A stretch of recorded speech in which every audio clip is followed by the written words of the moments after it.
මේ බණහන් දෙන මිනිස්සු අතර සුගතිය යන කෙනා වෙනස්. එයා ඉවසනවා, කරුණාවන්තයි. එයා සිල් රකිනවා, සවන් යොමු කරගෙන බණහනවා. එයාගේ ඔළුවේ කලකොලොප්පන් තියාගන්නේ නැහැ එයා. තරහ ක්‍රෝධ අත්හරිනවා. නම ගාව ගන්න දඟලන්නේ නැහැ. තමාගේ ප්‍රතිරූපේ ගොඩනගා ගන්න දඟලන්නේ නැහැ. එයා අහිංසකයි. කෝටි 800 මහ පොළොවට ගෙන නියසිල යනු කීයක්ද කියලා ඔයාලගේ මොලෙන් ගණන් හදලා බලන්න. කී දෙනෙක්ද මරණයට පස්සේ දෙවියන් අතර යන්නේ කියලා. ඒ නිසා බණ දැන් හොඳට ඇහෙනවා. පිනුත් කරනවා. රම්මැලි මහසෑය වඳිනවා. රහතුන්ට වඳිනවා. මේ ඔළුව දැන් සුද්ධ කරගන්න.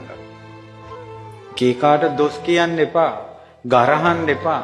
නින්දා කරන්න එපා. ගෙවල් වල ගහ මරා ගන්න එපා. මිනිස්සු හිනස් වෙන විදිහට ජීවත් වෙන්න එපා.